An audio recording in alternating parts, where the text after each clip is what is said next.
अस्सलाम वालेकुम नाज़रीन, प्रोग्राम एग्री बिज़नेस के साथ मैं हूं आपका मेज़बान जमशेद रिजवानी। नाज़रीन, जब भी नया साल आता है तो नई तवक्कुआत वाबस्ता हो जाती हैं और ख़ास तौर पे अगर हम ज़राअत के हवाले से बात करें तो इस साल हम क्या तवक्को कर सकते हैं या आने वाले सालों में क्या तवक्को कर सकते हैं, यही हमारे आज के प्रोग्राम का मौजू है। इसलिए भी मौजू है कि हमें यहाँ पर ज्वाइन कर रहे हैं डायरेक्टर जनरल ज़राअत तोसी पंजाब डॉक्टर मोहम्मद अंजुम अली बूटर साहब, और हमारे साथ मौजूद होंगे ज़ई माहिर भी हैं, सदर हैं अभी ऑल ग्रुप के आसिफ मजीद साहब। तो सबसे पहले ज़राअत की बात हो रही है तो सबसे अहम फसल कपास की है।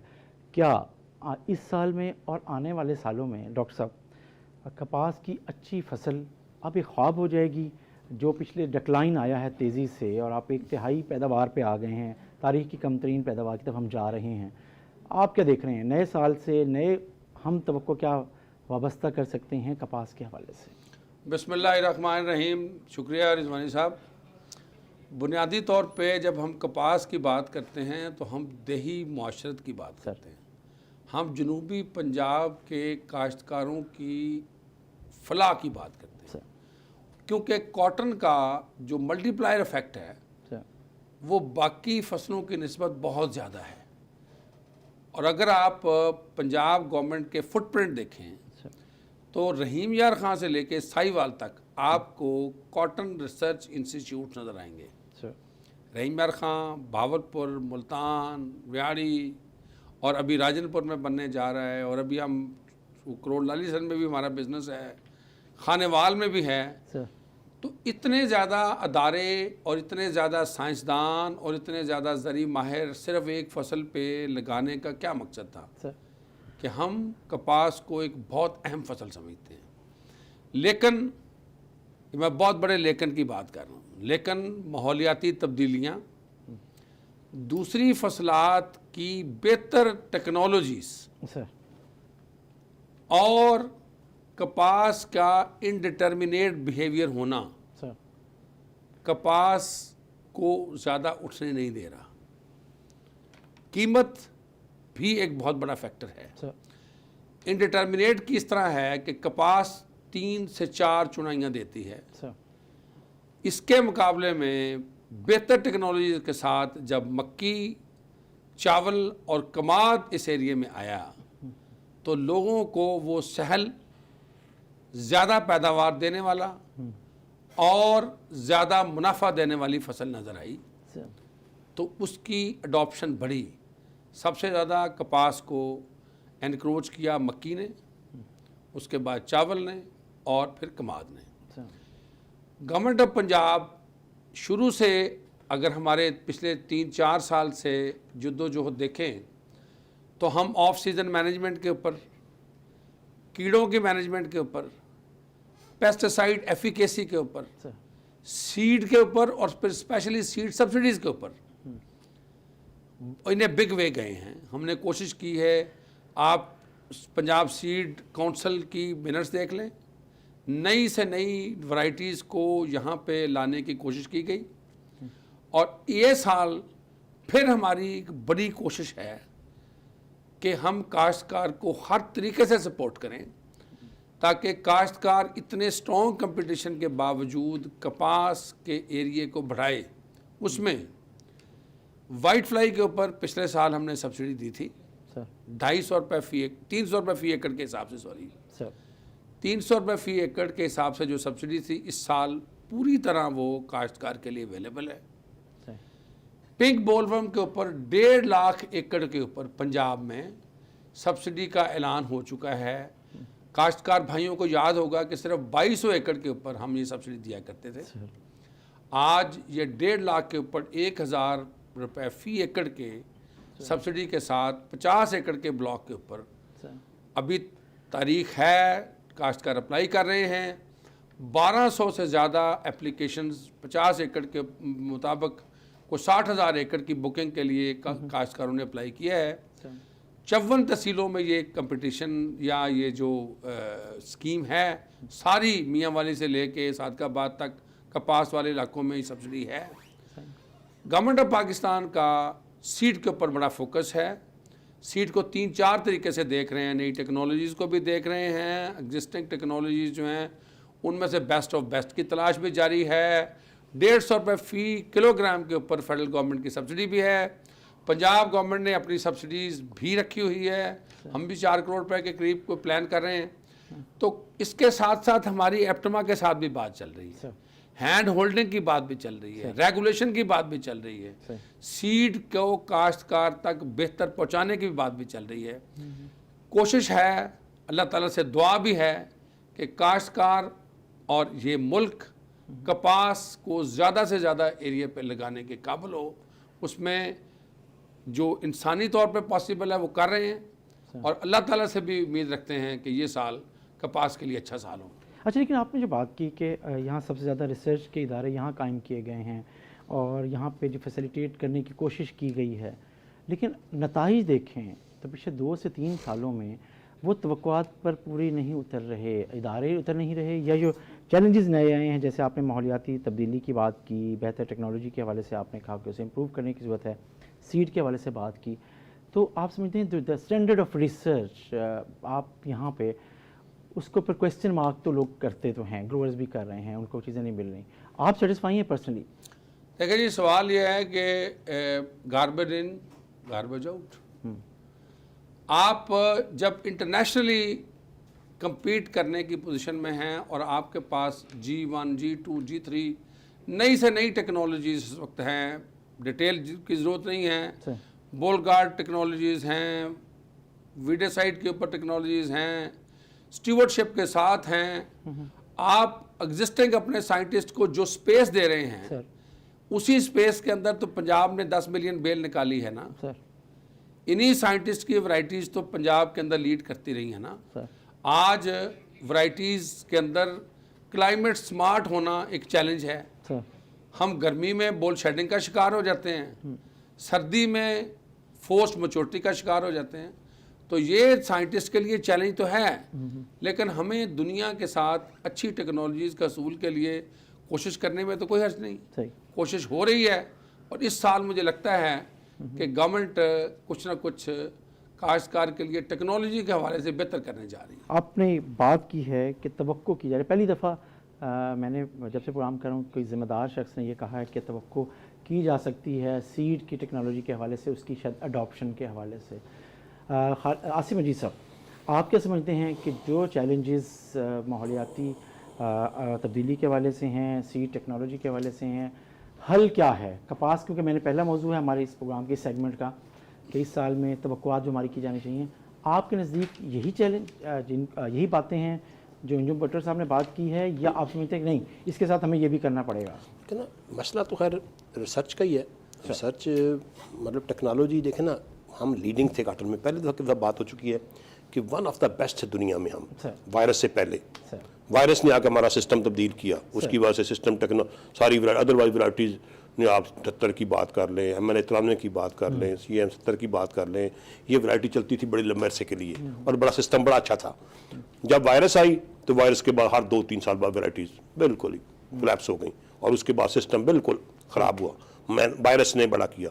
उसके बाद लोगों ने कहा कि वायरस लेट में आती है, क्योंकि सुंडी ख़त्म हो गई थी तो वायरस लेट में आती है, उन्होंने अर्ली सोइंग कर, अर्ली सोइंग की वजह से पीरियड चला गया तकरीबन, मतलब एक अप्रैल के पहले 15-20 अप्रैल के बाद लगती है और तकरीबन वो चलती है अक्टूबर तक।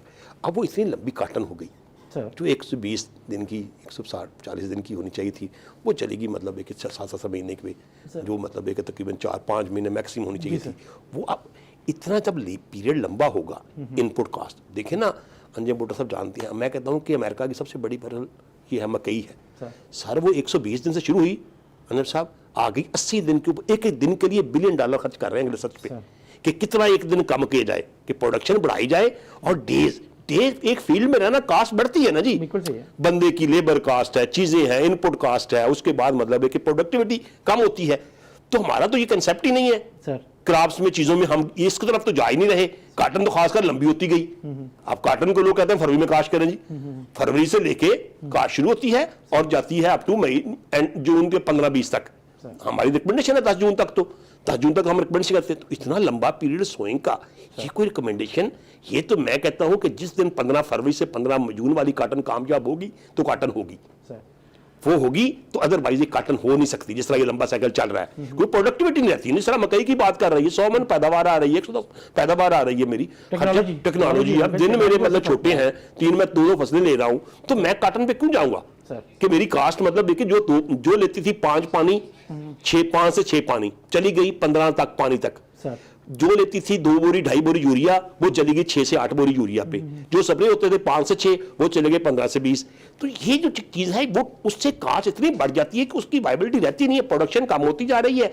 वो जो सर्च मैं कहता हूं कि वैरायटीज ऐसी आए, 2 चीजें है ना, एक उसकी वजह से मतलब एक वैरायटी ऐसी आए मतलब टेक्नोलॉजी के लिहाज से भी, फिर वायरस फ्री हो, क्योंकि वायरस आती है लेट में, वायरस फ्री हो, नई पिंक वाली टेक्नोलॉजी आ जाए और अगस्त में जो बारिश आती है बहुत ज्यादा, पिछले 10 साल 1.5 बारिश आती है, कि उस बारिश में फ्रूटिंग ना हो, सितंबर में लगे और 1 महीना हम करें और अपना फिर आए। अदरवाइज ये जो रिसर्च ये वैरायटीज है ना, इसमें मतलब एक लंबा पीरियड करेंगे तो फिर पेस्ट में व्हाइट फ्लाई। सर जिस तरह ये सिलसिला चल रहा है, कोई नया प्रोडक्ट दुनिया का ले भी आए, व्हाइट फ्लाई नहीं मरेगी, नहीं मरेगी, नहीं मरेगी। व्हाइट फ्लाई 4 महीने व्हाइट फ्लाई मैनेज कर सकते। फोकस कर रहे हैं आप, ये कह रहे हैं कि हमें क्रॉपिंग पैटर्न को ठीक करने की जरूरत है इसके। अंजुम साहब वाकई इसमें ये भी एक फैक्टर है। देखिए बिल्कुल ये बात आसिफ साहब फरमा रहे हैं, बिल्कुल सही है कि ट्रेडिशनल क्रॉपिंग पैटर्न से ये जब बीटी टेक्नोलॉजीज आई सर, तो काश्तकारों ने इसकी ज़्यादा एकड़ लेने के लिए पहले गए। बिल्कुल सही। हमारे कुछ साइंटिस्ट भी इसकी फेवर में थे, लेकिन महकमा ज़राअत जो तुसी है वो हमेशा 15 अप्रैल की ही बात करता रहे कि 15 अप्रैल ही एक बेहतर टाइम है। अब भी हमारा पॉइंट ऑफ व्यू ये है कि आप वो फोकस रखें, क्योंकि हमने कपास एक खेत में पूरा साल नहीं लगानी सर। हम 2 क्रॉपिंग सिस्टम की बात करते हैं, गंदम और कपास सर, दोनों को ही एक अच्छी पैदावार की तरफ लेके जाना चाह रहे हैं। जितना कपास का ड्यूरेशन कम होगा उतनी आपकी गंदम भी अच्छा टाइम खेत में लेगी सर। ये जो कॉन्सेप्ट था कि लोग काश्तकार कपास लगाते हैं और 2 कपास के दरमियान जितना टाइम होता है उसमें गंदम लगाते हैं, गंदम की फी एकड़ पैदावार कम होती थी। साइंटिस्ट कोशिश कर रहे हैं कि जी छोटे ड्यूरेशन वाली वैरायटीज आए। चैलेंज क्या है सर? हर साल एरिया गिरता जा रहा है, 62 लाख से 38 लाख पे हम आ गए हैं। बिल्कुल सही। जब आप शॉर्ट विंडो की बात करते हैं तो जो उसके मैनेजर हैं सही, वो थोड़ा परेशान हो जाते हैं। वो कहते हैं जी अगर हम बिल्कुल विंडो कम पे जाते हैं, आपके पास CLCV का ट्रीटमेंट नहीं होता, माहौल चेंज होता है, तो ये उससे भी नीचे जाएगा। क्यों कि वो MNH 93 और न्याब 78 वाला दौर नहीं है। उस वक्त उसके मुकाबले में को तगड़ा बलवान खड़ा नहीं था। अब अच्छे से अच्छा हाइब्रिड अवेलेबल है सर, राइस में भी और मक्की में भी सर। अच्छे से अच्छा बायर गन्ने का अवेलेबल है, रेट आपके सामने चल रहे हैं। तो इन तीनों के मुकाबले में, और तीनों इकट्ठी पकने वाली फसलें हैं जो मैं बात पहले कर रहा था सर, इसके अंदर बड़े चैलेंज क्या हैं? एक बीज का, एक वीड्स का, क्योंकि ये वटों पे लगती है सही, और तीसरी मशीन का सही। कोई इस एस्पेक्ट को नहीं देख रहा कि आज 1990 वाला या 2000 वाला सीजन नहीं है, हम 2021 में बैठे हैं सर। इसके लिए जब तक आप पिकिंग टेक्नोलॉजीज को इसके साथ कंपैटिबल नहीं करेंगे तो ये उतने एरिया पे वापस नहीं जाएगी। इसलिए तीनों एस्पेक्ट के ऊपर डिपार्टमेंट अपने तौर पे बहुत सारी कमेटीज बनी हुई हैं, जिन कमेटीज में सीड रेगुलेशन की बात भी, सीड इंस्पेक्शन की बात भी, सीड टेक्नोलॉजीज की बात की, सीड स्टैंडर्डाइजेशन की बात भी, हर एस्पेक्ट को इसका सर्जिकल जो एनालिसिस किया जा रहा है। And I am pretty sure के कुछ इस साल बेहतर होगा और अगले सालों में शायद हम ट्रैक के ऊपर आ जाएं। अगले साल में हम ट्रैक पे आ जाएंगे। बात हो रही है, प्रोग्राम में बात भी जारी रखेंगे। नाज़रीन छोटा सा एक ब्रेक, और ब्रेक के बाद वापस आते हैं।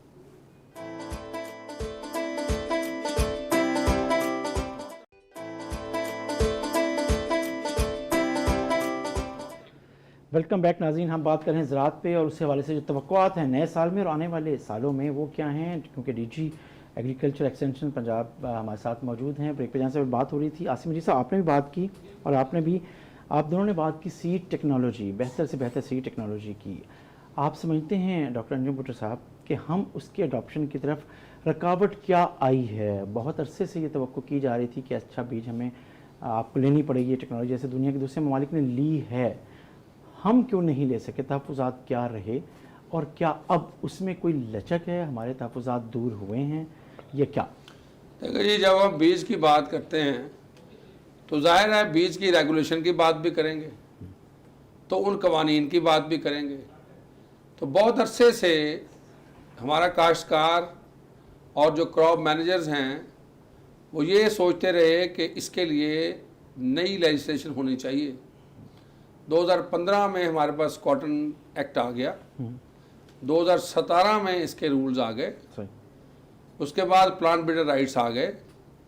तो अब उन इन्वेस्टर्स को जो पाकिस्तान के लोकल इन्वेस्टर भी हैं, पाकिस्तान में बाहर से इन्वेस्टमेंट भी लोग देख रहे हैं, मैं इस हवाले से बात करता हूं कि इस मुल्क में कम अज़ कम 25 बिलियन रुपए का बीज आता है। सही। और हम सिर्फ 2-3 बड़ी फसलों के ऊपर ही इस वक्त रिलायंस करके बैठे हैं। हम बात करते हैं कपास की, गंदम की और गन्ने का, जिसका फजल आके हम यहाँ पे ग्रो कर लेते हैं। सही।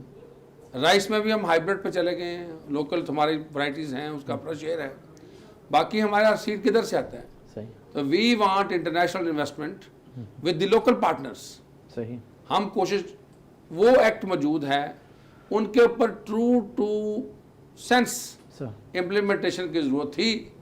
और उसमें जहाँ तक इम्प्लीमेंटेशन के अंदर जो इन्वेस्टर है उसको शायद उतना कॉन्फिडेंस नज़र नहीं आ रहा था, इसकी वजह से वो नई इन्वेस्टमेंट आ सकी। अब इन्वेस्टर जो है वो बड़ा सीरियसली लोकल भी और शायद इंटरनेशनल भी इसके ऊपर देख रहा है कि अगर मेरी इन्वेस्टमेंट की प्रोटेक्शन होती है तो मैं यहाँ पे इन्वेस्टमेंट करूँगा, और वो सारे ही फील्ड्स में चाहते हैं। तो वी आर प्रेटी श्योर कि शायद इसमें बेहतरी आए, क्योंकि अगर आप कॉन्फिडेंस जितना ज़्यादा देंगे अपने इन्वेस्टर को, उतना ही आपकी सीड लोकल लेवल के ऊपर मार्केट में ज़्यादा आएगा। तो बीज जो है वो तो होता ही टैग्ड, बैग्ड एंड लेबल्ड है। सही है।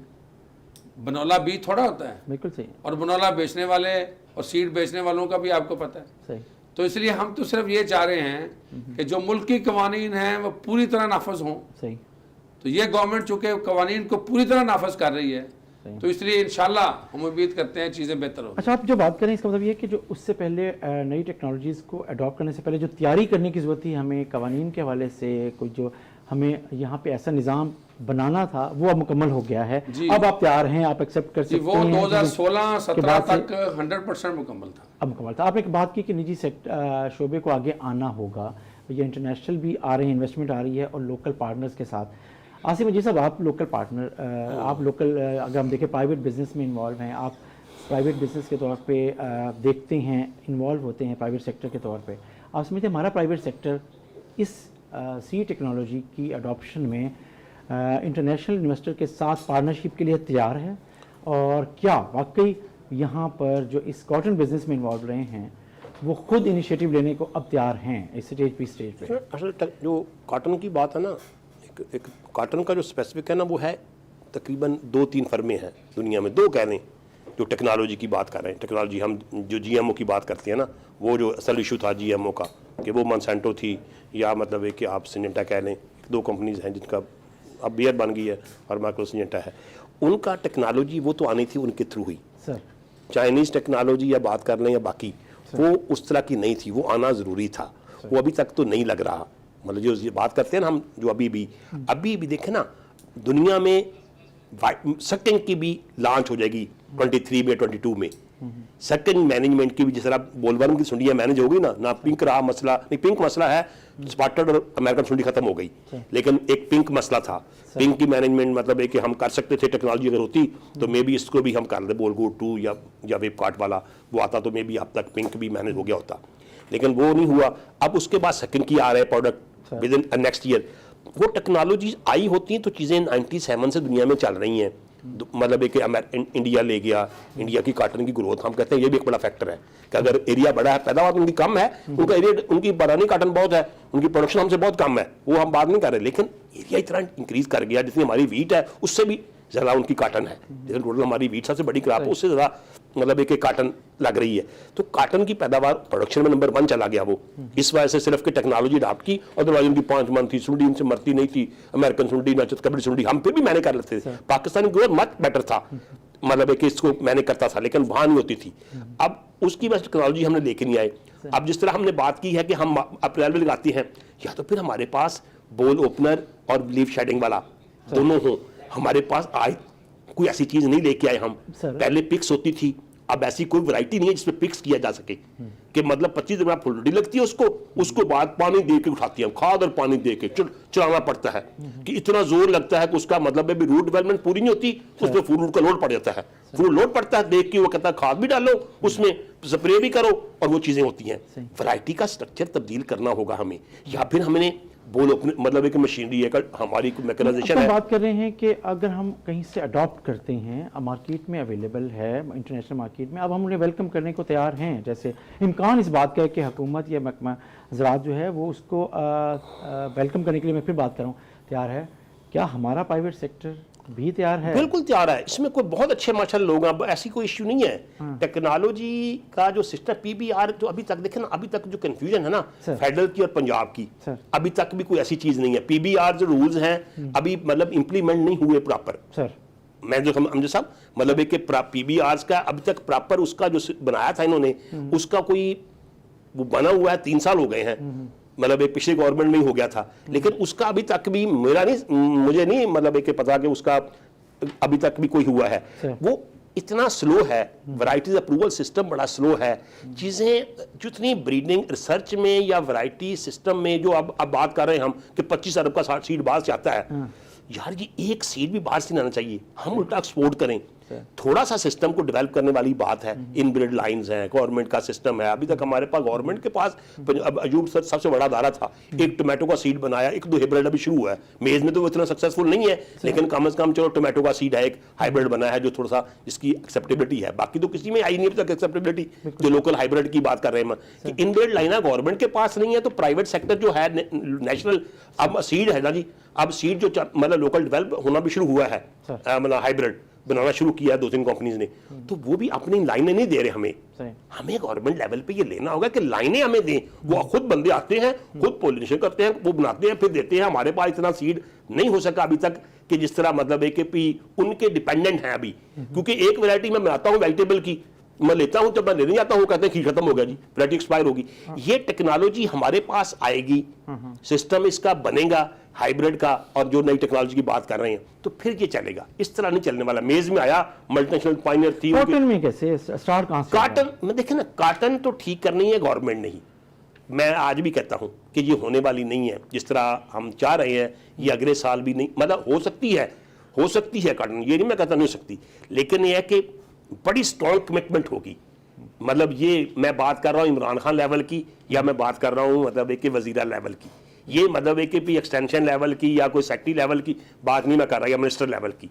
ये तो फिर वो अगर सीरियस होंगे तो काटन होगी, अदरवाइज काटन जिस तरह चल रहा है लंबी भी मतलब एक वैरायटी या तो हम खत्म कर देगा, अगस्त के बाद खत्म करेंगे, अगस्त के बाद ठीक है, अप्रैल में लगाई, अगस्त में मतलब क्लोज किया, जितनी 20 मन आई उसके बाद मैं अगली फसल पे चले जाऊं, फिर तो ठीक है। या तो फिर या वो लगाऊं, तो उसके लिए मैं मतलब एक बोल ओपनर जो है और मतलब एक लीफ शेडिंग वाला सिस्टम है, मतलब एक हार्वेस्टिंग हो, जिस तरह ये काटन खड़ी है आपने सीड लगाई है, सारी एकदम ओपनिंग हो और मैं उसको हार्वेस्ट कर लूँ। हम तो 4-4 दफा हार्वेस्टिंग करते हैं, लेबर अब मतलब एक बड़ी महंगी है। मैं नहीं समझता हूं कि इस तरह काटन पंजाब में जिस तरह की क्रॉप है, मेज और मतलब एक शुगर केन, इतनी प्रॉफिटेबिलिटी आ गई है, 16 में बिक रही है 1300 रुपये में, तो बहुत ज़्यादा चेंज आएगी इन वैरायटी। हाँ, वैरायटीज आ जाएं, सिस्टम आ जाए और बड़ी क्लियर रेट के बारे में किया जाए, फिर जाके काटन रिवाइवल होगी। अंजुम भुट्टो साहब, 2 से 3 साल लग जाएंगे अगर आज भी वो कमिटमेंट जिसकी तवक्को हर कोई कर रहा है, ग्रोअर से भी कर रहा है, एक्सटेंशन डिपार्टमेंट से भी कर रहा है, और पाकिस्तान की इकोनॉमी पे भी उसका ज़्यादा इम्पैक्ट आना है, वो कमिटमेंट मौजूद है? आप समझते हैं कि अगले 2 से 3-4 सालों में हम वापस कॉटन में उस मकाम पे आ सकते हैं जिस पे कभी हम थे? देखिए, दुनिया के अंदर रेवोल्यूशन क्या आ रहा है सर? दुनिया के अंदर रेवोल्यूशन आ रहा है सीड का सर, और सीड का रेवोल्यूशन ही वंडर क्रिएट कर रहा है सर। अब माहौलियाती आलूदगी की वजह से और बहुत सारे इश्यूज़ की वजह से सीड के ऊपर कुछ फेंकने की जरूरत नहीं है, सर सीड के अंदर डाला जा रहा है। सर तो इसलिए हम बार बार ये बात कर रहे हैं कि बीज जो है उसकी टेक्नोलॉजीज दुनिया के अंदर बहुत ज़्यादा बढ़ गई हैं। आप जब ये तीनों एक्ट जो आसफ साहब ने बात की बिल्कुल सही कि PBR 2017 में आ गए, रजिस्ट्रार नहीं बन सका। सही। फेडरल गवर्नमेंट ने एक प्रोजेक्ट बनाया हुआ है, प्रोजेक्ट में रजिस्ट्री भी बन रही है, रजिस्ट्रार शायद अब लगता है कि जल्दी से जल्दी प्लेस हो जाएगा। रजिस्ट्रार प्लेस हो जाए, कॉन्फिडेंस बिल्डिंग मेजर्स जो हैं वो पूरी तरह लिए जाएं ताकि सीड रिलेटेड टेक्नोलॉजीज़ के ऊपर दुनिया में जो वंडर्स क्रिएट हो रहे हैं वो पाकिस्तान में आके लोकल लेवल के ऊपर सीड डेवलपमेंट करें। I am not specifically talking on cotton, सही। मैं जब बात कर रहा हूँ पूरे सीड सिस्टम की बात कर रहा बिल्कुल हूँ। सही है। कॉटन उसमें थोड़े से हमारे मसाइल हैं। कॉटन हमारे एरिया स्पेसिफिक है, सर जिस किस्म की कपास हम लगाते हैं शायद दुनिया में उसके टेम्परेचर के अंदर कपास नहीं लग रही, सही। इसलिए वो हमारा जो जर्म प्लाज्म है शायद हमारा इस्तेमाल हो। उसमें टेक्नोलॉजी बैक क्रॉस के जरिए, ब्रीडिंग प्रोग्राम के जरिए, कोई जीन एडिटिंग के जरिए या जो भी उसका आजकल नई टेक्नोलॉजी क्रिस्पर कैस आ रही है उसके जरिए हो। लेकिन हमारे यहाँ पे जो एग्जिस्टिंग सिस्टम है उसमें बहुत ज़्यादा इन्वेस्टमेंट की और बहुत ज़्यादा सीरियसनेस की ज़रूरत है। अगर हम एक अच्छा जो अभी नज़र आ रहा है कि at the level of the governor Punjab, at the level of the prime minister जितनी सीरियसनेस है, और फेडरल मिनिस्टर और provincial minister cotton specific area से हैं और जो कुछ उसके ऊपर उनका फोकस है और उनके एक्सपीरियंस हैं, आई एम प्रीटी श्योर कि सीड के ऊपर मजीद जरूर काम होगा। सीट पे काम होगा, इस पे बात जारी रखेंगे नाज़रीन, लेकिन छोटा सा ब्रेक के बाद वापस आते हैं।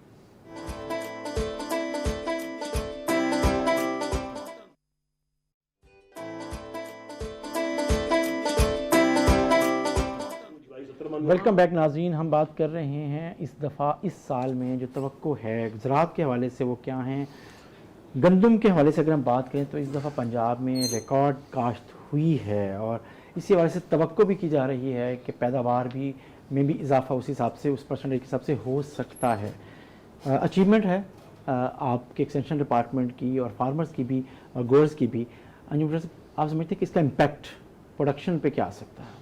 देखिए जी, ये साल बहुत सालों में सर मुनफरद है कि काश्तकार ने जो माहौलियाती तब्दीलियों का हम शोर मचा रहे थे, आपका चैनल भी बिल्कुल इसमें पार्टिसिपेंट है और बार बार ये बात आपके चैनल से भी उठाई गई कि ये साल दिसंबर में ठंड बहुत है सर, तो बजाय नवंबर में मुकम्मल कर। तो ये मैसेज काश्तकार ने बड़ा स्ट्रॉन्ग लिया और नवंबर में हमारी टारगेट वाली 99% के पास लग गई, है ना, सॉरी बिल्कुल सही, टारगेट वाली गंदम लग गई। बिल्कुल सही। इसी तरह ही जब गंदम टाइम पे लग जाती है तो उसका उगाव बेहतर आ जाता है। इस साल जो पानी है वो 10% शॉर्ट पे है सही। और हमारे कुछ पानी के वसाइल एक तरबेला की वजह से भी, ये ख़ास तौर पे 4-5 डिस्ट्रिक्ट के अंदर वहाँ पे जो तरबेला के अंदर इस वक्त वो कोई रिपेयर का सिस्टम चल रहा है, उसकी वजह से हमें यहाँ पे एडिशनल पानी देना पड़ रहा है। सही। तो उसकी वजह से भी काश्तकारों को वेआड़ी में, खानेवाल में, मुल्तान, बावरपुर, रहीम यार खां को 37-40 लाख एकड़ है जहाँ पे काश्तकार को बेनिफिट हो रहा है, बिल्कुल सही। कॉस्ट कम हो रही है। Continuously low temperature is increasing the tillering और उससे टिलरिंग बेहतर हो रही है, बूटा बेहतर बन रहा है, वो मॉइस्चर अच्छा बन रहा है। दिन में कभी कभी 4-4, 5-6 घंटे धूप भी निकल आती है। कंटिन्यूसली फॉगी सिचुएशन नहीं है। पहले कंटिन्यूसली 20-20 दिन यहाँ पे बिल्कुल धुंध नज़र आती थी, नज़र ही कुछ नहीं आता था। अब वो सिचुएशन नहीं है, कुछ चेंज आती रहती है, पौधा थोड़ा रिस्पायर कर रहा है।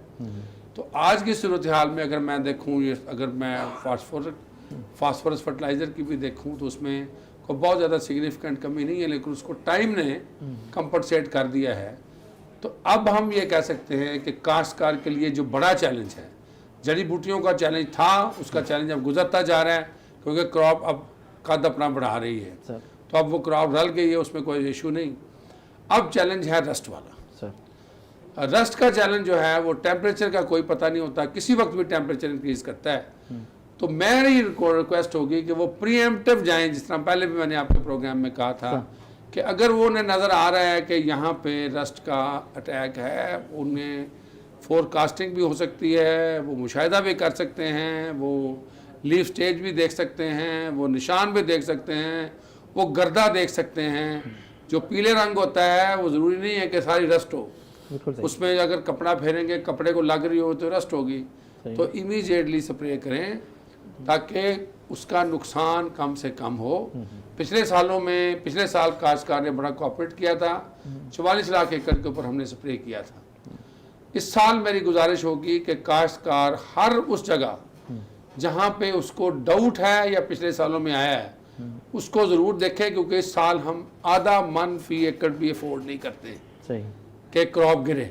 सही अल्लाह ताला ने अभी तक बहुत मदद की है, काश्तकार ने बड़ी मेहनत की है, गंदम इस वक्त अच्छी है, पंजाब एक बड़ी फसल की तरफ बढ़ रहा है, तो उसमें ये जो आखिर स्टम्बलिंग ब्लॉक है इसको काश्तकार अपनी मेहनत से, चुस्त दुरुस्तगी से, मैं एक्सटेंशन वालों से भी यही रिक्वेस्ट करता आ रहा हूँ, हमारे दोस्त जो पेस्टिसाइड कंपनीज वाले हैं इनको भी मैं यही गुजारिश कर रहा हूँ, इससे पहले हम ये कह रहे हैं कि थोड़ा सा हथौला अभी स्प्रे नहीं करना, अभी स्प्रे की ज़रूरत नहीं है, लेकिन मेरी रिक्वेस्ट होगी कि जब रस्ट आ जाए, आपकी फील्ड टीम्स भी हैं, हमारी फील्ड टीम्स भी हैं, हम एडवाइजरी भी दे रहे हैं। आज भी जो 2-3 डिस्ट्रिक्ट में देखे हैं सारी जगह पे क्रॉप देखी है। पिछले 4 दिन के अंदर मैंने बरानी में, थल में और डीजी खान डिवीजन और मुल्तान डिवीजन में मैक्सिमम एरिया विजिट किया है, लोगों के साथ इंटरेक्शन किया है। ये मसला सेटल हो जाए, फिर मार्च में अच्छा पानी लग जाए और फिर अल्लाह ताला से दुआ करें कि अल्लाह ताला इस रिस्क को हमारे लिए और हमारे मुल्क के लिए बेहतर। मतलब आप तो करें ना कि अच्छी रिकॉर्ड पैदावार भी हो सकती है। यस। अच्छा आसिम मजीद साहब, आप समझते हैं कि जो इस वक्त फार्मर है, आपकी रिपोर्ट्स क्या हैं? आपका जो गवर है वो विजिलेंट है और ख़ास तौर पर रस्ट का अगर कोई थ्रेट है तो उसे मिनिमाइज़ करने के लिए आपकी जो सपोर्ट है किस हद तक मैसर है काश्तकारों को?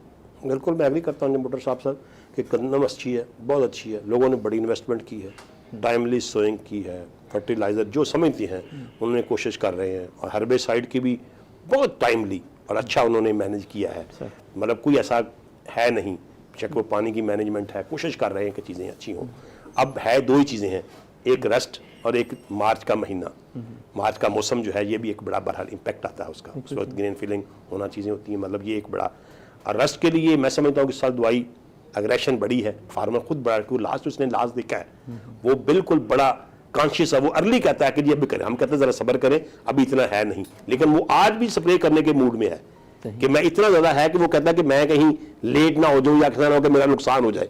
वो इतना ही विजिलेंट है इसके वक्त, मतलब है कि वो अभी से ही कहता है, हालांकि अभी कोई इतना मौसम नहीं है, अभी मेरे ख्याल में 10-15 दिन के बाद अभी कुछ सिम्टम कहीं नज़र नहीं आए, ना कोई ऐसे आए, मतलब है कि मैं समझता हूँ कि 20 के बाद चीज़ें होंगी, चीज़ें मतलब है कि हो सकता है कोई प्रॉब्लम आए, 20-25 के बाद 10-15 दिन अभी है, लेकिन वो बहुत है, प्रोडक्ट अवेलेबिलिटी है, टीम का फोकस भी है, और रस्ट के ऊपर फार्मर खुद बड़ा कॉन्शियस और बिल्कुल करेगा, वो रखेगा नहीं, मतलब क्योंकि नज़र आती है बाद में, पहले उसके अंदर हफ्ते बाद तो नज़र आती है वो उसको, ये मतलब प्रिवेंटिव स्ट्रेटजी होगी कि पहले ही किया जाए।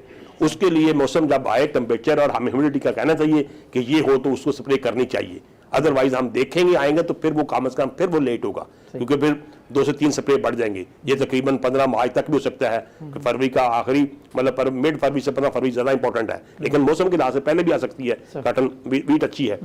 और फिर उसके बाद मैं समझता हूँ कि अभी मतलब कि मार्च का दुआ करें अल्लाह ताला बेहतर करे, मार्च का महीना हो तो रिकॉर्ड क्रॉप होगी, मैं समझता हूँ कि रिकॉर्ड क्रॉप होगी अगर, लेकिन क्वालिटी पेस्टिसाइड्स की और सस्ते पेस्टिसाइड्स की फ्राहमी आप प्राइवेट सेक्टर क्या हेल्प कर सकता है फार्मर की, आप अभी क्या कर सकते हैं? अभी देखें, मैं ये समझता हूँ ना कि क्वालिटी वाला जो है ना, मतलब कि भी ठीक है, टाइमिंग एग्रीकल्चर में पेस्टिसाइड का इतना इम्पैक्ट नहीं है, खासकर हम गंदम में बात करते हैं, कॉटन के अलावा कोई ऐसी क्रॉप नहीं है। अब देखें ना माशाल्लाह इतनी कॉटन को अगर हम निकाल दें तो 2020 में सारी फसलें बहुत अच्छी हुई, मतलब आप मकई की बात कर लें, आप चावल की बात कर लें, आप गन्ने की बात कर लें, मतलब ठीक है वैरायटीज। अब हमारा सीड का सिस्टम एक माइनस कर दें, सीड का सिस्टम एक बार अब रेड रॉड लग गई है या मोडी, मतलब है कि वो ज़्यादा है, उसमें गैप फिलिंग नहीं करता वो, उसकी अगर 2 मन मतलब है कि 200 मन कम आती है उसकी वजह से जो अर्ली कॉटन गन्ना, मैं कहता हूं कि आप अगर गन्ना देखते थे ना, हमें खेली अच्छी नजर आती नहीं थी गन्ने की। मैं कहीं की खेली देखते थे लगता था कि कोई आप मतलब अमेरिका में फिर रहे हैं। आप गन्ने की काश्त जैसे लगता था कहीं पता नहीं कि कौन सा ये है कि मोटे ढेले और चीजें। अब गन्ने की काश्त बड़ी जबरदस्त होती है। सही। अब गन्ने पे लोग इन्वेस्टमेंट बड़ी, पहले अदरवाइज मुझे कोई एक एकड़ नजर नहीं आता था कि जो मतलब एक जिससे खेलियां बनाते थे ना वो लगता था कि पता नहीं क्या ढेर ले इतने इतने और बिल्कुल फजूल सी। अब गन्ने की मतलब एक हर्बिसाइड की एप्लीकेशन बड़ी जबरदस्त हो गई। अब लेकिन अब सीड का सिस्टम है कि वैरायटी को रिप्लेसमेंट करना, ये जो चीजें हैं ना, अभी भी मैं कहता हूं कि सीड का सिस्टम जिस लेवल का चाहिए वो नहीं है। सच की बात कर रहा हूं। वो बेशक हम प्राइवेट सेक्टर का रोल है या गवर्नमेंट का रोल है, वो एक सबसे बड़ी तब्दीली उसने लानी है, क्योंकि जमीन को हम तब्दील कर नहीं सकते हैं। हम अगर मतलब एक बाकी गरीब मुल्क का सब्सिडी हमें उतनी नहीं मिलती, कोशिश तो बहुत होती है एक्सटेंशन डिपार्टमेंट की, गवर्नमेंट की भी दे भी रहे हैं। पंजाब में तो का सब्सिडी ज्यादा होती है, कोशिश मतलब है। लेकिन हम गंदम के हवाले से बात करें तो अब तो इस वक्त जो अगली जरूरत, ये चैलेंज हो सकता है, वो तो ये रस्ट है, और उस रस्ट के हवाले से मैसर मार्केट दवाइयाँ अवेलेबल है, कोई प्रॉब्लम नहीं, अच्छे प्रोडक्ट है, one of the best product है, सस्ती भी है, सस्ती भी है। 500 रुपए से मतलब है कि भी 500 के प्लस माइनस खर्चा है उसका, और सब्सिडी गवर्नमेंट देती है, 250 रुपया कहती है, रेस्ट के ऊपर आएगा तो कोई कास्ट नहीं आती। सर अवेलेबिलिटी आप समझते हैं क्वालिटी पेस्टिसाइड की इंश्योर्ड है, आप समझते हैं, और हमारा जो ग्रोअर है वो किसी तहफ़्फ़ुज़ात का शिकार रहता है, ये खौफ की बात में रहते हैं, तो आप क्या समझते हैं? ख़ास तौर पर एक दफ़ा एक नई चेंज भी तो आई है कि एक्सटेंशन डिपार्टमेंट के लोगों को कहा गया है कि वो एज पेस्टिसाइड इंस्पेक्टर काम करें, ये तब्दीली क्या है? देखो जी, जो आपके पास तो वैसे ही बहुत काम है, सेक्शन एक काम और किसी में और लग सेक्शन 30 जो है पेस्टिसाइड एक्ट, सर वो लॉ करता है फेडरल गवर्नमेंट को कि वो प्रोविंशियल गवर्नमेंट के लोगों को इंस्पेक्टर तैनात करे। ठीक। और पाकिस्तान के अंदर तमाम सूबों में जो एग्रीकल्चर एक्सटेंशन डिपार्टमेंट है वो इंस्पेक्टर के तौर पे काम कर रहा है।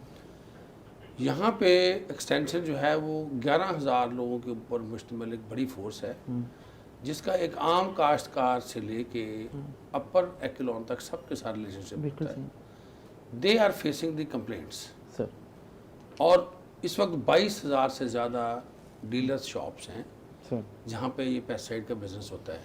सर, तो पेस्टिसाइड की अवेलेबिलिटी में काश्तकार के कॉन्फिडेंस में इजाफे के लिए 2017 में सिर्फ पंजाब में, बाकी नहीं, सिर्फ पंजाब में 18वीं तरमीम में, चूँकि डिस्ट्रिक्ट गवर्नमेंट से जब वो वापस गए थे तो 18वीं तरमीम की वजह से फेडरल गवर्नमेंट नोटिफाई नहीं कर सकी थी पंजाब गवर्नमेंट के इंस्पेक्टर्स को। बाद में जब लॉ डिपार्टमेंट ने फेडरल गवर्नमेंट को अलाउ कर दिया तो उन्होंने बाकी सूबों के भी अनाउंस किए। तो पंजाब के भी जितने इंस्पेक्टर्स हैं वो सबको री नोटिफाई कर दिया है, जो 98 से अब तक पेस्टिसाइड इंस्पेक्टर के तौर पे ही काम कर रहे हैं। सही। हाँ, जिम्मेदारियां बढ़ती हैं, उनका मतलब ये नहीं होता कि वो इसी काम पे लग जाएंगे। हमारे और भी बहुत सारे बिजनेस हैं, हमारे लोगों के ऊपर अब ये चैलेंज होगा कि वो एक वॉच डॉग के तौर के ऊपर, एक जिम्मेदार ऑफिसर के तौर पे अपने एरिया के अंदर पेस्टिसाइड के कारोबार पर नज़र रखें, और विदाउट क्रिएटिंग एनी फियर और फेवर वो काश्तकार को ये मुतमईन करें कि वहाँ यहाँ पे जो जहर अवेलेबल है वो बेहतर है, और उस पे ऊपर वो कॉन्फिडेंस कर सकते हैं। अच्छा, आसिफ आपकी कोई तहफ़्फ़ुज़ात तो नहीं हैं जो पैसा के जो एग्रीकल्चर के लोगों को पेस्टिसाइड इंस्पेक्टर्स के इख्तियार भी मिले हैं? पहले भी थे, पहले भी, लेकिन अब ज़ाहिर 2-3 सालों में पहली दफ़ा इस तरह हो रहा है। देखें ना, जिस तरह अंजम भुट्टो साहब कह रहे हैं, बाकी सूबों में पेस्ट प्लांट प्रोटेक्शन डिपार्टमेंट है नहीं, ना बलूचिस्तान में, ना सिंध में, ना इस तरह का स्टैब्लिश्ड, जिस तरह paste warning and quality control pesticide Punjab में है, इस तरह का डिपार्टमेंट तीनों सूबों में कोई नहीं है। वहाँ पर मतलब है ही एक्सटेंशन, मतलब अगर हम तीनों की बात करते हैं तो वहाँ पर इस तरह का डिपार्टमेंट नहीं है independent paste warning and quality control of pesticide वाला। हमारा ये कोई मतलब नहीं है, ये कोई इतना बड़ा इशू नहीं है, लेकिन हमें ये है कि सिस्टम एक होना चाहिए। किस तरह होगा कि मतलब एक कि फियर ना हो। हम कहते हैं क्वालिटी प्रोडक्ट्स मिलना चाहिए, नीड है फार्मर की, इसके बारे में कोई कंप्रोमाइज नहीं है। फर्टिलाइजर भी, हमारी पेस्टिसाइड की मार्केट तो 60 अरब की होगी। मैं कहता हूं कि इसका रोल अगर होगा 10 to 20, कॉटन का अगर हम बात कर दें, छोड़ दें, कॉटन आज भी ले आए उस पीरियड में जो मैं कहता हूं, तो इसमें भी 4-5 स्प्रे आ जाएगी, नॉर्मल कॉटन पेस्ट मैनेजमेंट का आ जाएगा। अब बाकी फसलों में एग्रीकल्चर मतलब एक मेज है, शुगर केन है, बाकी चीज़ों का मतलब है उसमें, कोई इतना बड़ा इशू नहीं है। हम कहते हैं क्वालिटी होगी, इम्पैक्ट इतना बड़ा पेस्टिसाइड का इतना फर्टिलाइजर का है या सीड का है। सीड की मार्केट मतलब अगर बनेगी तो 500 अरब से 200,000 अरब की बन सकती है। पेस्टिसाइड फर्टिलाइजर की 500 बिलियन की मार्केट है। हमारा इतना बड़ा इम्पैक्ट नहीं है जितना बड़ा चेक एंड बैलेंस है पेस्टिसाइड पे, जितना बड़ा चेक एंड बैलेंस है फर्टिलाइजर की। देखें रोल, फर्टिलाइजर का रोल देखें और उसका सिस्टम देखें कि 3-4 फर्में हैं जो 95% दे रही हैं और रोल मतलब एक जिसमें मतलब एक आ रहा है। पेस्टिसाइड का इम्पैक्ट इतना बड़ा नहीं है जितना बड़ा शोर शराबा और जितना बड़ा उसका मतलब एक उसके बारे में चीजें हैं। तो सीड का है, सीड का मैं आज भी कहता हूं कि सीड ऐसा सेक्टर है जो मतलब हमारे पाकिस्तान में कर सकता है और बहुत बड़ा सेक्टर है। उसके लिए तो हम मतलब करते हैं, लेकिन जितना इसके ऊपर है ना इतना होना नहीं चाहिए। ये कुछ एक्सेस है, हम उसके लिए चाहते हैं कि हम नहीं चाहते कि इस तरह जिस तरह हो रहा है इस तरह होना चाहिए। वो किस तरह होगा उसके सिस्टम बनना चाहिए कि सारा जोर ही पेस्टिसाइड के ऊपर ही है। सर गैर जिम्मेदारी का मुजाहरा भी तो कहीं कुछ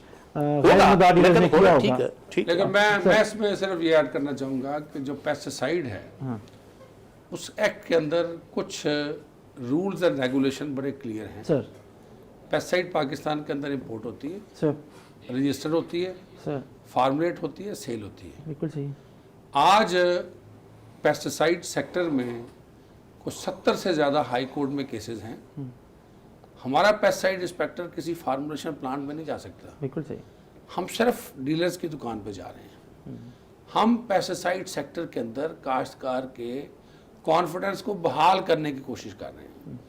हम चाह रहे हैं कि काश्तकार मुतमिन हो और ये उसका हक है, लीगल राइट है सही कि वो जो इस्तेमाल कर रहा है उसके ऊपर 100% कॉन्फिडेंस हो कि मैं सही बात कर रहा हूँ।